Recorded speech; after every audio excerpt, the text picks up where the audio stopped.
Најголемата одговорност треба да ја понесат оние што ги отворија вратите, тоа се најмалку тројца пратеници, уште најмалку тројца што помагале и дел од полицајци од внатрешното обезбедување. Тие се главните виновници зошто насилниците влегоа во собрание и верувам дека таа група на луѓе која што договарала убиство на македонските пратеници се дел и од оние кои што биле надвор и оние кои што биле внатре, изјави пратеникот од СДСМ Оливер Спасовски.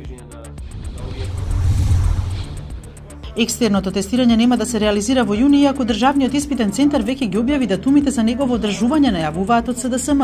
Од оваа партија велат дека ќе го укинат тестирањето веднаш штом се формира нова влада. Новинарите во весниците Утрински весник, Вестите, а Модерна бараат јавниот обвинител Марко Зврлевски да отвори истрага за работењето на компанијата Медија Принт Македонија по обелоденувањето на документи од 2015 според кои директорката и една од поранешните собственички на МПМ, Јана Станисављева, месечно добивала плата од 25.000 евра и плюс на доместок од 1.345.000 денари.